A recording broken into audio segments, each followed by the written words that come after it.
నమస్కారం అండి. నేను ఎంఎన్‌పి రాజుని మాట్లాడుతున్నాను. నిన్న భారతదేశ ప్రెసిడెంట్ ముర్ము గారు 14 ప్రశ్నలతో సుప్రీంకోర్టుని ఒక లెటర్ పంపుతూ రాజ్యాంగంలో రాష్ట్రపతిని సుప్రీంకోర్టు నిర్దేశించచ్చా అనే క్వశ్చన్ మార్కు వేస్తూ నిర్దేశించడానికి వీలు లేదు అని ఇండైరెక్ట్గా చెబుతూ 14 ప్రశ్నలతోటి సుప్రీంకోర్టును అడగడం అనేది చాలా హర్షించదగ్గ విషయం. ఈ మధ్యన సుప్రీంకోర్టు మోడీ గారి గవర్నమెంట్ ఏది తీసుకున్నా సరే గవర్నమెంట్ వ్యతిరేకంగా టేకప్ చేయడం అనేది పరిపాటి అయిపోయింది.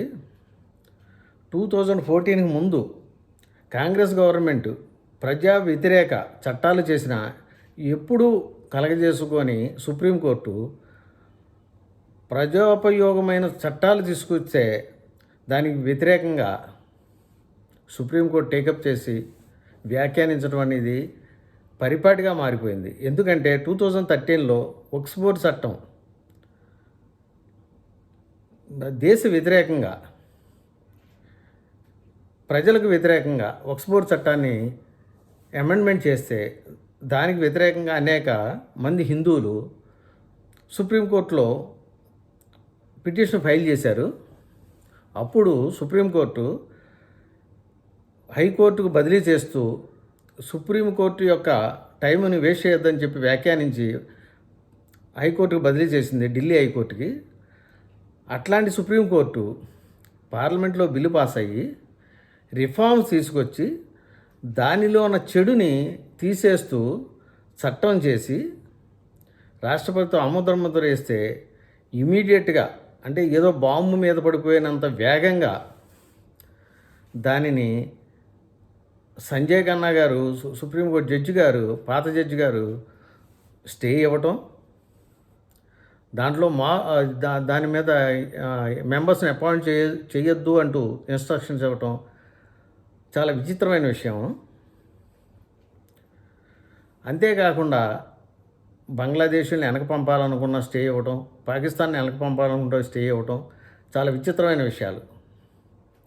ఏది చూసినా సరే 2014 ముందు ఒక్క విషయంలో కూడా ప్రజా వ్యతిరేక చట్టాలు అనేకమైన చేసిన కాంగ్రెస్ గవర్నమెంటు దానికి వ్యతిరేకంగా అనేకమైన రిటిఫికేషన్లు వేస్తే దేన్ని టేకప్ చేయటం కానీ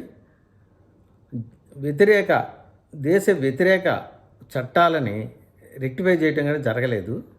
కానీ ఇప్పుడు భారతీయ జనతా పార్టీ మోడీ ఆధ్వర్యంలోని గవర్నమెంటు ఏ చట్టం చేసినా సరే ఇమ్మీడియట్గా అనేక మంది సుప్రీంకోర్టుకి వెళ్ళటం, దానిని ఏదో కొంప ములిగిపోయినట్టుగా అప్పటికప్పుడు టేకప్ చేసి ఇన్స్ట్రక్షన్ ఇవ్వటం చాలా ఆనవాయితీ అయిపోయింది.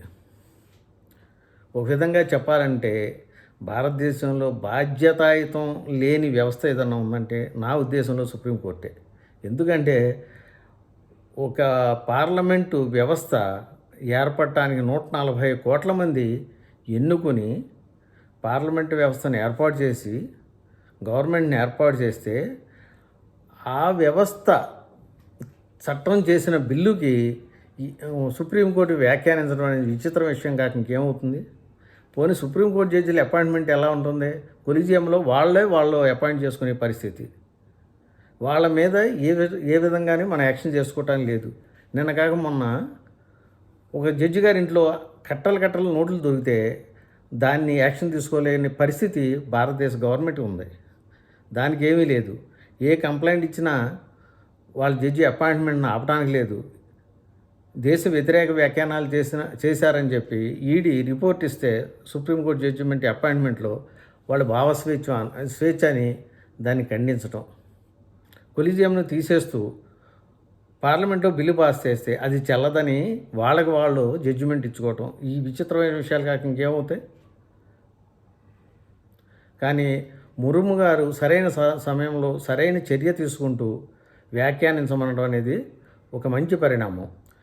దీంట్లోనే ఇంకొక పాయింట్ పెట్టుంటే బాగుండేది.